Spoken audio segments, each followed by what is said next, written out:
Imagine a world in which you see numbers and letters as colored, even though they're printed in black, in which music or voices trigger a swirl of moving colored shapes, in which words and names fill your mouth with unusual flavors.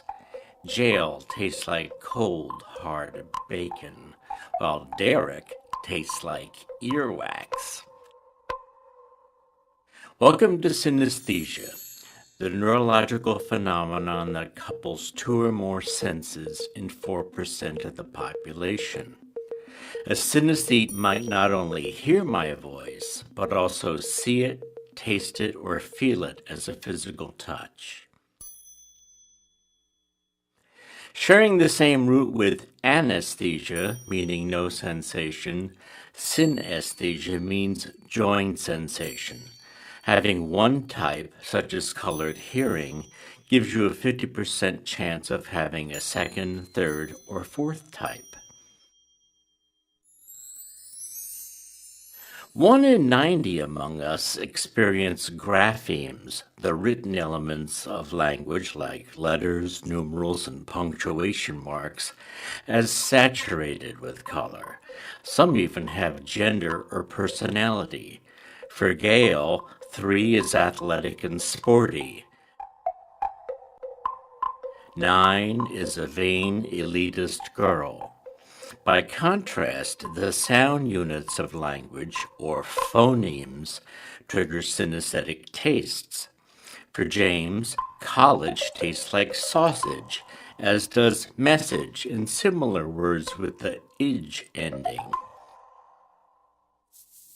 Synesthesia is a trait, like having blue eyes, rather than a disorder, because there's nothing wrong. In fact, all the extra hooks endow synesthetes with superior memories. For example, a girl runs into someone she met long ago. Let's see, she had a green name. Deezer Green, Deborah, Darby, Dorothy, Denise. Yes, her name is Denise. Once established in childhood, pairings remain fixed for life. Synesthetes inherit a biological propensity for hyperconnecting brain neurons, but then must be exposed to cultural artifacts such as calendars, food names, and alphabets.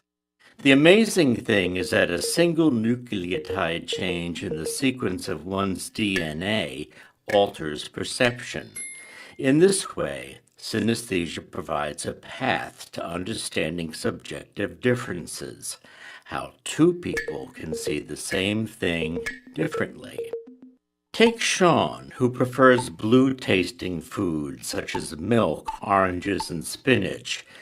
The gene heightens normally occurring connections between the taste area in his frontal lobe and the color area further back. But suppose in someone else that the gene acted in non-sensory areas. You'd then have the ability to link seemingly unrelated things, which is the definition of metaphor, seeing the similar in the dissimilar. Not surprisingly, synesthesia is more common in artists who excel at making metaphors, like novelist Vladimir Nabokov, painter David Hockney, and composers Billy Joel and Lady Gaga. But why do the rest of us non-synesthetes understand metaphors like sharp cheese or sweet person? It so happens that sight, sound, and movement already map to one another so closely that even bad ventriloquists convince us that the dummy is talking. Movies likewise convince us that the sound is coming from the actors' mouths rather than surrounding speakers. So, inwardly, we're all synesthetes, outwardly unaware of the perceptual couplings happening all the time. Crosstalk in the brain is the rule, not the exception. And that sounds like a sweet deal to me.